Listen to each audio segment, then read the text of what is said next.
Are we speeding? Oh, okay. I don't want to take any precious seconds away. No, no. No, we have speed. Okay. Leonardo, what is there about the romance of this tragedy that has, you know, kept it looming so large in our imagination?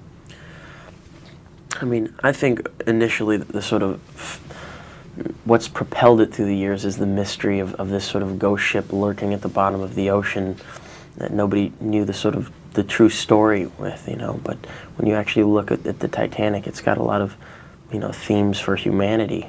I mean, there's, you know, it has a lot to do with our arrogance and thinking that we could have, it was the Industrial Revolution at that time, we thought we could build the biggest and the best things. Then, you know, Mother Nature sort of slapped us in the face.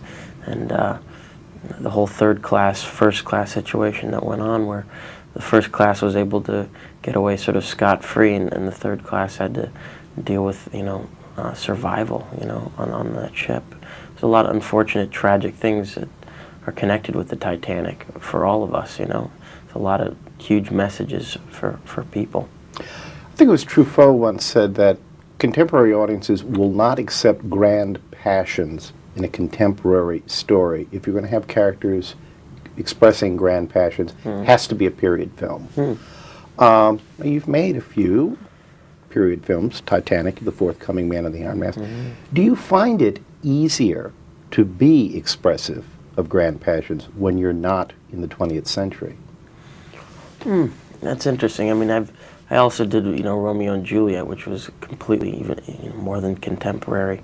Not really. It depends. It depends mainly on the character. I mean, this character for me was, you know, this sort of open-hearted, free-spirited bohemian type, and it was a lot more difficult than I ever thought it would be to play somebody that didn't have, you know, many internal demons or, you know, personal angst to fall back on. You know, I almost had to be like an open book, which was really hard. The most dangerous thing you ever did during the making of this movie? Nothing was truly that dangerous. Nothing I ever felt, I never felt like my life was in danger through any of it. Safety was such a concern on everyone's mind constantly. But it was almost like, you know, every week going into a new roller coaster ride. Granted that, you know, when you have to do it 60 times, it gets a little tedious after a while, and the thrill is initially gone after the third sort of round. But, you know, I never felt, you know, fearful of anything really. What has been the most surprising thing for you about becoming famous? That you know, it takes a lot away from. You take things for granted. I mean, you take things just, you know, going to a museum or something like that. I mean, it's not as easy anymore. And but like with most jobs, you take the good with the bad. There's certain things you just have to accept. I mean, I'm extremely fortunate to be in the position that I am, and I'm, you know, learning so much that, you know, that I'm thankful for it. Is there anything, any prop, any costume from this movie you wanted to keep?